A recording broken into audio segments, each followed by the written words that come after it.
यातायात की कहानी।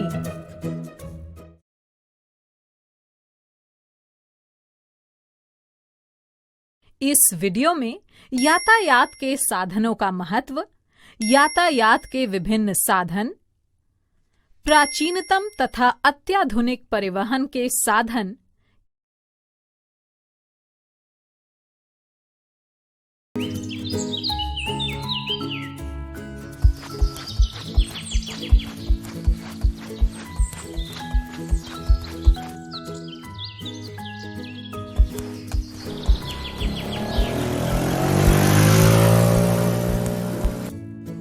अरे खोजी, तुम यहाँ क्या कर रहे हो?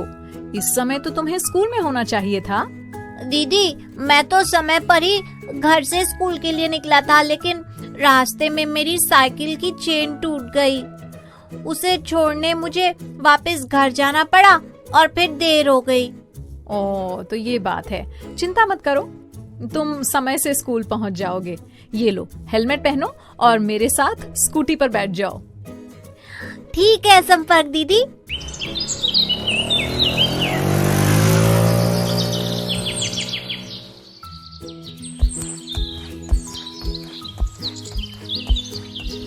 नमस्ते संपर्क दीदी। नमस्ते बच्चों। खोजी, तुम कहाँ रह गए थे? हमें तो लगा तुम आज स्कूल आओगे ही नहीं। वो मेरी साइकिल रास्ते में खराब हो गई, इसलिए मुझे देर हो गई थी। फिर संपर्क दीदी मुझे अपनी स्कूटी पर ले आई, तभी मैं सही समय पर पहुंच पाया। मैं और मेरा भाई तो आज बस से आए और जल्दी ही पहुंच गए थे। मैं तो आज अपने पापा के साथ उनकी मोटरसाइकिल पर स्कूल आई थी। अरे वाह, लगता है आज तो सब अलग अलग यातायात के साधनों का प्रयोग करके स्कूल आए हैं। यातायात के साधन? हाँ खोजी, एक स्थान से दूसरे स्थान तक जाने के लिए यानी यातायात के लिए हम जिन वाहनों का प्रयोग करते हैं वो यातायात के साधन कहलाते हैं।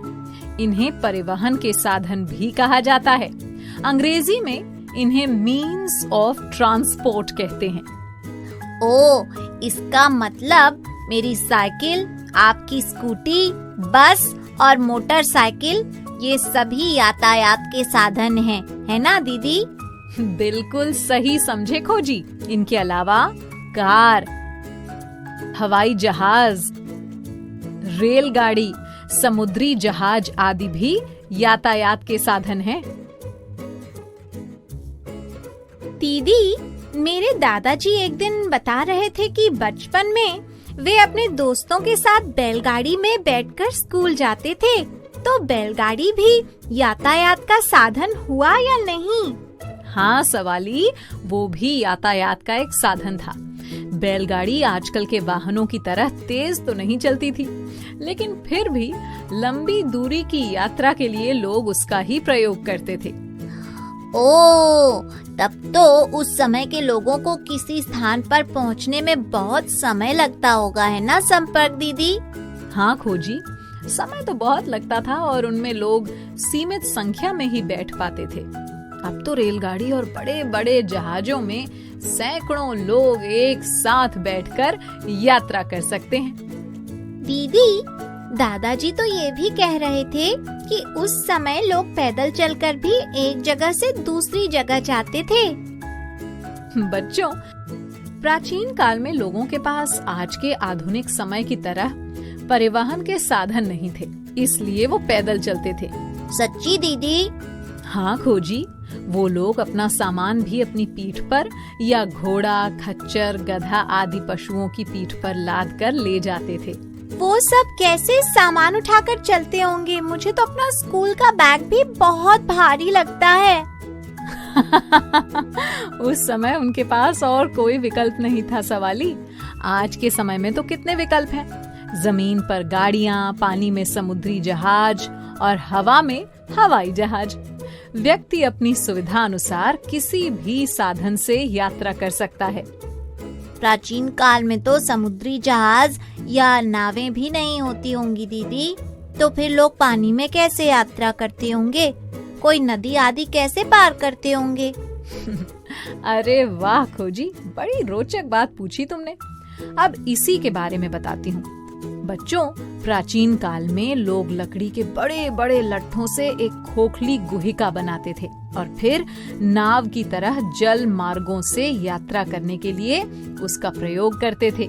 कुछ समय बाद लोग लकड़ी के कई टुकड़ों को आपस में जोड़कर नाव बनाने लगे। ये नावें जल में रहने वाले जीवों जैसे मछली के शरीर की तरह धारा रेखीय थीं। धारा रेखीय यानी आगे पीछे से पतला और बीच से मोटा, है ना दीदी? अरे वाह सवाली, तुम्हें तो याद है। ओ, फिर लोगों ने कैसे यातायात के साधन बनाना सीखा दीदी? बच्चों, यातायात की प्रणाली में पहिए के आविष्कार ने सबसे महत्वपूर्ण परिवर्तन किए। वो कैसे दीदी? बच्चों, अगर किसी सपाट वस्तु को धक्का लगाओ तो बहुत बल लगाना पड़ता है, परंतु गोल वस्तु जैसे पहिया कम बल लगाने पर भी आसानी से जमीन पर चल पाता है, जिससे काम आसान हो जाता है। पिछले हजारों सालों से पहिए के डिजाइन में बहुत से सुधार किए गए हैं। आज के समय में हम पहिए को टायर भी बोलते हैं। पहिए के आविष्कार से क्या फायदा हुआ दीदी? पहिए के आविष्कार के बाद लोगों ने बैलगाड़ी आदि बनाना सीखा और उसे चलाने के लिए पशुओं का उपयोग किया जाता था।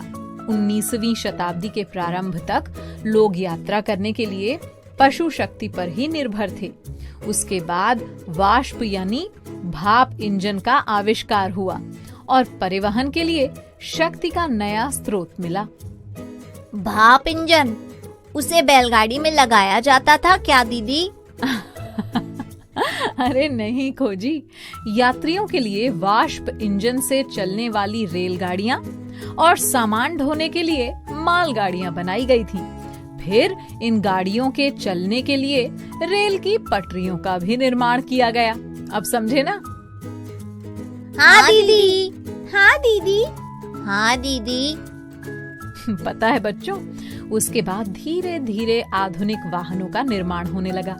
जल में यात्रा करने के लिए भी मोटर से चलने वाली नाव और जहाजों का उपयोग होने लगा।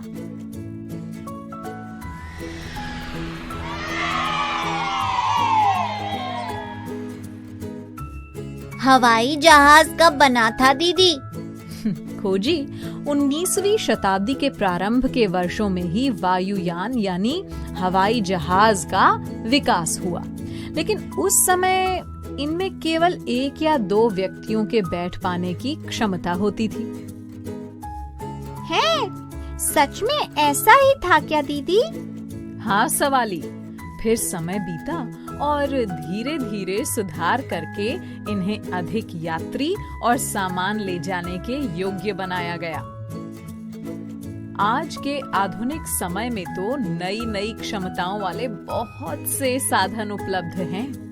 विद्युत रेलगाड़ी, पराध्वनिक यानी सुपरसोनिक वायुयान और अंतरिक्ष यान आदि 20वीं शताब्दी के कुछ नए साधन हैं जो विशेष क्षमताओं से सुसज्जित हैं। दीदी, मैंने टीवी में एक फिल्म देखी थी जिसमें कुछ लोग एक मशीन में बैठकर अंतरिक्ष में गए थे। वही अंतरिक्ष यान होता है क्या दीदी? हाँ खोजी, अंतरिक्ष यान का उपयोग करके अंतरिक्ष यात्रियों, उपग्रहों और बहुत से वैज्ञानिक उपकरणों को अंतरिक्ष में भेजा जाता है। तो बच्चों, ये थी प्राचीनतम से अत्याधुनिक परिवहन के साधनों की यात्रा। तुम सब समझ गए ना? हाँ दीदी, हम सब समझ गए और यातायात के साधनों के बारे में सारी जानकारी हमें बहुत ही रोचक लगी। यानी कि अब तुम सब तैयार हो हमारी अगली गतिविधि के लिए। हाँ दीदी, पूछिए ना आज के सवाल, हम पूरी तरह तैयार हैं। अच्छा, तो फिर ये बताओ कि यातायात या परिवहन के साधन क्या होते हैं? मैं बताता हूँ दीदी। एक स्थान से दूसरे स्थान तक जाने के लिए हम जिन वाहनों का प्रयोग करते हैं उन्हें यातायात के साधन कहते हैं। कार, मोटरसाइकिल, साइकिल, हवाई जहाज, रेलगाड़ी, समुद्री जहाज आदि सब यातायात के साधन हैं। शाबाश। अब ये बताओ, कौन से आविष्कार ने यातायात प्रणाली में महत्वपूर्ण बदलावों की शुरुआत की? पहिए के आविष्कार ने दीदी। बिल्कुल सही। कौन से इंजन का उपयोग करके रेलगाड़ी परिवहन का विकास हुआ था? वाष्प यानी भाप इंजन दीदी। शाबाश बच्चों, आज तो सारे प्रश्नों के बिल्कुल सही उत्तर दिए तुम सबने। अब मैं चलती हूँ, फिर किसी दिन मिलेंगे कुछ नई जानकारियों के साथ। अरे मैं तो बताना भूल ही गई, संपर्क भैया कब से तुम सबका इंतजार कर रहे हैं। चलो अब उनसे मिलो। मैं आया आया आया आया आया।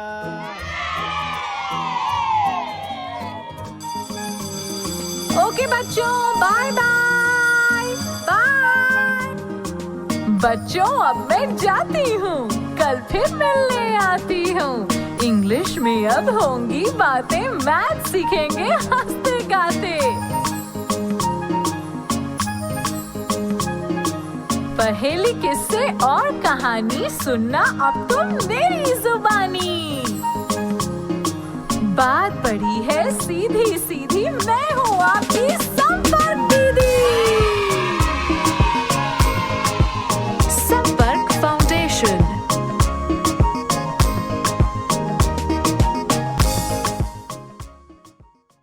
आपको ये वीडियो देखकर मजा आया ना? अगर आप इस वीडियो से संबंधित अन्य संसाधन जैसे कि अन्य वीडियो, गतिविधियां, क्विज इत्यादि देखना चाहते हैं तो अभी डाउनलोड करें संपर्क स्मार्ट शाला मोबाइल एप्लीकेशन। और अगर आपको ये वीडियो अच्छा लगा हो तो इसे जरूर लाइक करें। और भी नए वीडियोस देखने के लिए सब्सक्राइब बटन पर क्लिक करना न भूलें। मिलते हैं बहुत जल्द YouTube और संपर्क स्मार्ट शाला ऐप पर।